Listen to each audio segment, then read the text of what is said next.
It took Arsenal 14 minutes to level the tie. Actually, not to just level the tie, but to go ahead in the tie on away goals. It took 4 minutes to plunder the first one and another 10 minutes for the next, which was in stark contrast to the first leg at Rennes, where if the game had gone on for 14 more minutes, Arsenal may well have found themselves 5-1 down instead of being just 3-1 down. And this is what a difference of 7 days can make. Arsenal went into the weekend match with Manchester United on the back of a crushing defeat to Rennes, whereas Manchester United came into the match with a thumping win over PSG. Both the team came in contrasting moods and form and confidence, but when they left the pitch, they were somewhat equal on all these parameters. And that boost from the weekend game was clearly visible in the first 20 minutes of the game, where the Rennes players could not cope up with the pace of Arsenal passing and movement. Aubameyang was playing with a point to prove, and Maitland-Niles wanted to show that the right back position can be his. In fact, the right wing back position can be his, even after Bellerin's return. But even when all was so good, there was one problem which was still there, and that problem's name is Mustafi. The only change from the weekend was Socrates out and Mustafi in, which was forced by Socrates' red card in the previous match. And the difference showed. Mustafi gifted Rennes their first chance on target, or almost on target, when Czech was completely beaten and the goalpost came to his rescue. The match might have taken a different complexion altogether had that ball gone in. But when it's your night, it's just your night. And the post came to Arsenal's rescue and the match stayed at 2-0.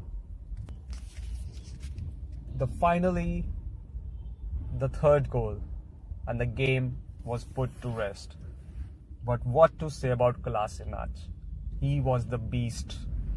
He was the Hulk to Aubameyang's Black Panther.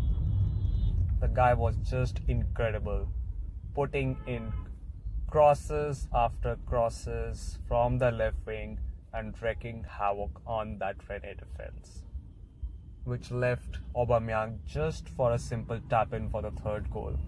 And to be frank, Aubameyang should have walked away with at least a hat-trick, if not with 4 goals at the end of this match. When he missed those 2 chances between the 80th and the 85th minute,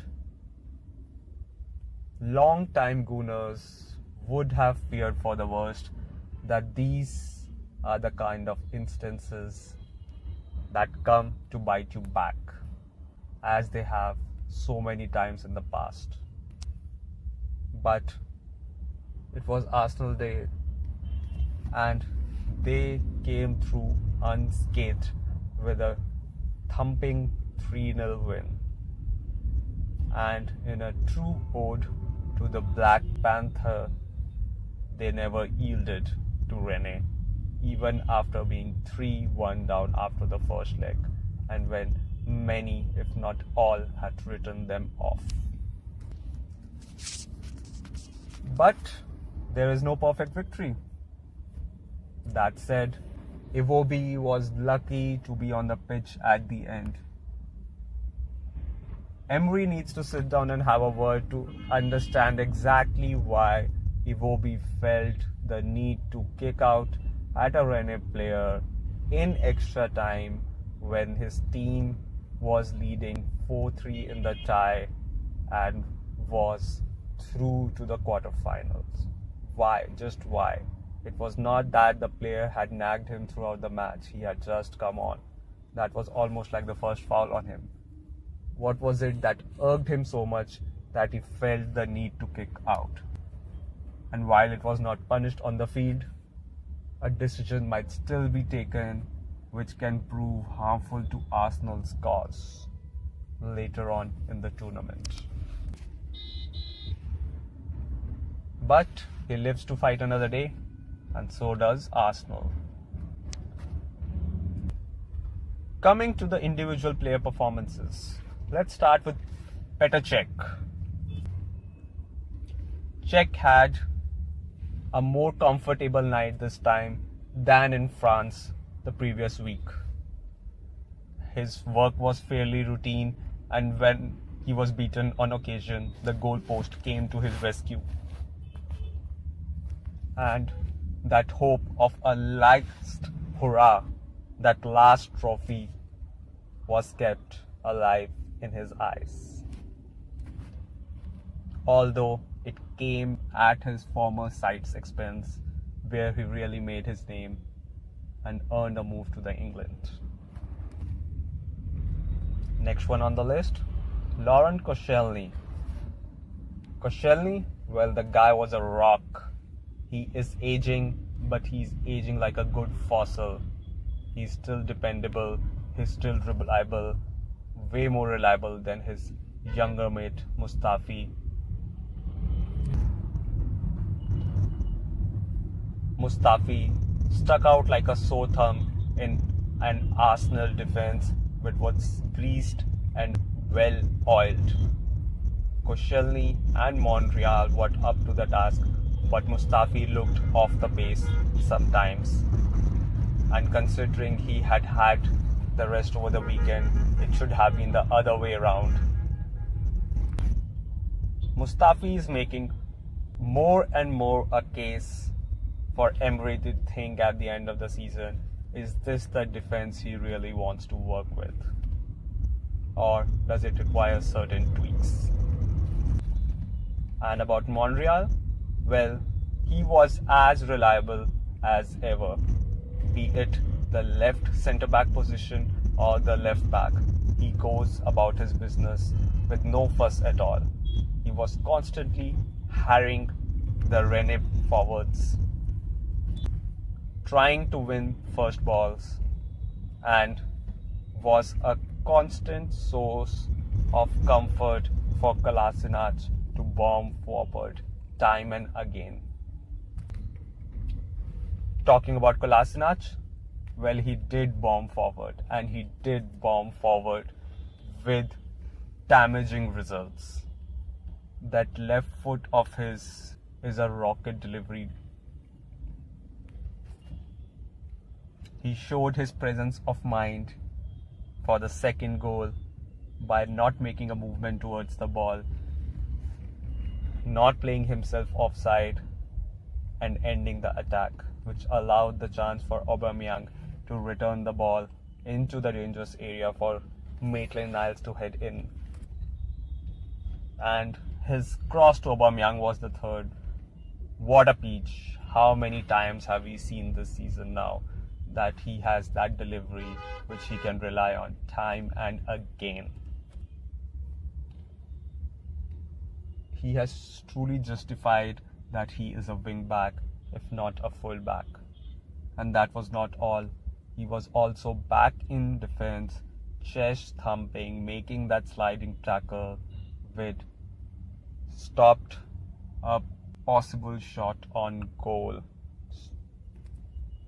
Overall, a very, very good performance, one of his best yet. Coming to the other side of the wing, it was Maitland-Niles. And while we know what a cool operator he is, it's almost like he has ice in his veins. His sense of space was exemplary for the second goal. You would not expect your right wing back to be arriving or ghosting in on the far post for a tap in. But he was there, tapping in what would be the goal that took Arsenal through. And he did his course defensively as well. He tracked back, he used his pace to good effect and nullified the threat from left hand side of the Rennes attack very well. Coming to the midfield pairing of Xhaka and Ramsey, I think the work was clearly cut out between the two of them. Xhaka to stay back and spray the passes, and Ramsey to bomb forward to good effect. And to the good effect he did for his assist in the first goal. Again, aided by Maitland-Niles, who did not hurry, showed good composure, cut back onto his left foot, passed it on to Ramsey, who then further passed it along to Aubameyang for an almost tap in from close range. It is very heartening to see Emery still put his trust on Ramsey to perform week in and week out, knowing that his head is not there fully at the Emirates now, and he would definitely be looking more to the matches that his next club Juventus are playing in the Champions League and in the Italian League now. But full marks for professionalism. Ramsey did not let that thing affect his performance, as was the case over the weekend. Once he's gone, he will be truly missed. It took Arsenal 14 minutes to level the tie. Actually, not to just level the tie, but to go ahead in the tie on away goals. It took 4. Surely when he goes at the end of the season, he will be missed. And it will be interesting to see how Emery plans to plug the Ramsey-shaped hole in the midfield in the summer. Xhaka, well, he was his usual self, spraying passes over the pitch with an odd bad pass which could have resulted in direct damage for Arsenal. But overall his performance was good. There was no left swerving shots towards the goal this time, but it was an effective performance nonetheless. Playing just behind the strikers was Ozil, picked again after his good performance over the weekend against Manchester United. While he did pull the strings, the contribution was not as telling on the day as it was over the weekend. But what would be heartening for Emery and Arsenal fans to see is he does track back when the team is in need on occasion, and that can only be a positive sign going forward. Coming to the frontman, Aubameyang, we all know how he performed, but let's talk about Lacazette first. Lacazette, you exactly know what he's going to give you. He's going to give you that pace and power on the ball in his shots.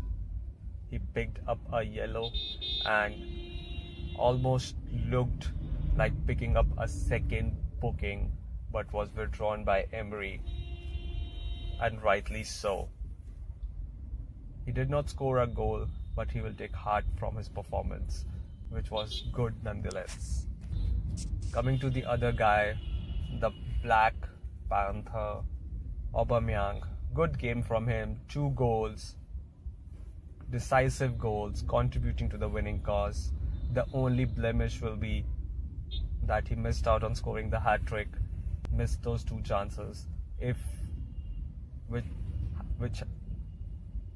they had come back to bite Arsenal, would have left him really, really scarred. But that would be a discussion for another day. Today he did really well, gifting Arsenal the lead and then making sure that they see it through. Coming to the first substitute, Mkhitaryan, Mkhitaryan has really grown in the recent weeks. He's strong, his passes are decisive, just like his pass to Kolasinac for the third goal.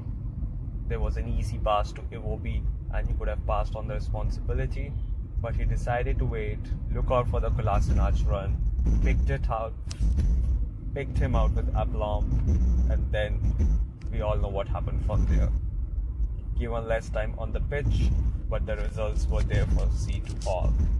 As regards the other substitute Iwobi, the less said the better. The kicking out was awful, and if it comes back to bite Arsenal in the later stages, he has only himself to blame. But still, he should or would have grabbed a goal had he been more clinical, which is always a worry with him, that his finishing is not up to the mark. Even the goal he got in the first leg was more of a cross shot than a shot, and he was lucky to see it go into the net. And at the end, Lucas Torreira, you exactly know what you're going to get from Torreira: a combative performance, although this time he was used more as a time-wasting substitute and to add a bit of steam to the midfield, but really spent too little a time on the field to really make any impression. Surely when he goes at the end of the season, he will be missed, and it will be interesting to